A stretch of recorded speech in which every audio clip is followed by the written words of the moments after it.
আৰিমত্ত জ্যেষ্ঠ নাগৰিক সন্মিলনৰ বহু দিনৰ পৰাই এটা চিন্তা চৰ্চা কৰি আছিলোঁ আমি সভাবিলাকত, কাৰ্যকৰী সভাবিলাকত, যে আমি জ্যেষ্ঠ নাগৰিক ফালৰ পৰা এটা সাংস্কৃতিক অনুষ্ঠান অনুষ্ঠিত কৰোঁ।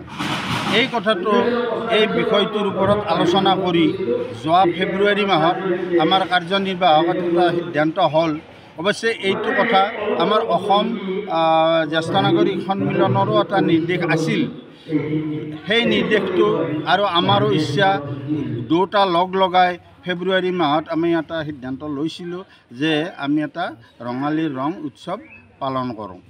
তাত আমাৰ বয়োজ্যেষ্ঠসকলে বিভিন্ন বচন, ধৰ্মীয় বচন, গান, বিয়া গীত, কৌতুক, নাটকৰ বচন ইত্যাদি যোনে যি পাৰে অলপমান পৰিৱেশন কৰাৰ চেষ্টা কৰক। কাৰণ বয়সীয়াল মানুহ সদায়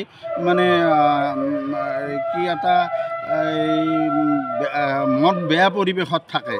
গতিকে আমি এটা অনুষ্ঠানৰ যোগেদি এটা প্ৰফুল্লতা অনাৰ কাৰণে আমি চেষ্টা কৰিছিলোঁ। আৰু সেই উদ্দেশ্যে আজি ২৭ তাৰিখে এই বটাগুচি দুৰ্গা মন্দিৰৰ ৰভাঘৰত আমি অনুষ্ঠিত কৰিছোঁ।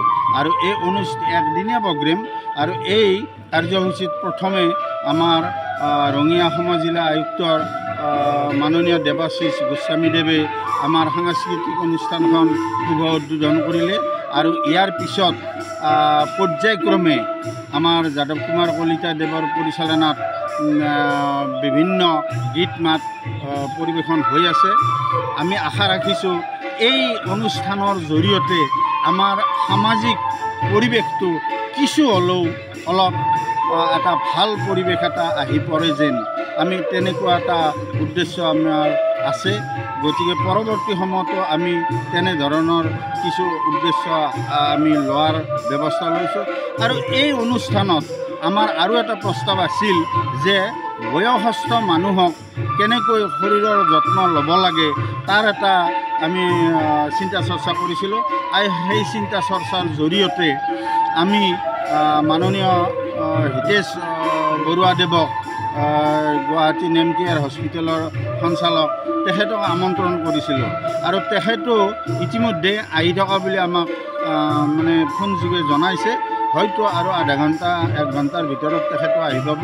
তেখেতো আমাক বয়সীয়াসকলৰ শৰীৰৰ যতন সম্পৰ্কীয় 2-এটা পৰামৰ্শমূলক ভাষণ দিব। আৰু এটা গানো গাম বুলি তেখেতে এটা কথা দিছিল। গতিকে কি হয় নাজানো, যি নহওক এনে ধৰণৰ অনুষ্ঠানৰ জৰিয়তে আমি সমাজখনৰ এটা ভাল পৰিৱেশ সৃষ্টি কৰাৰ কাৰণে প্ৰয়াস হাতত লৈছোঁ।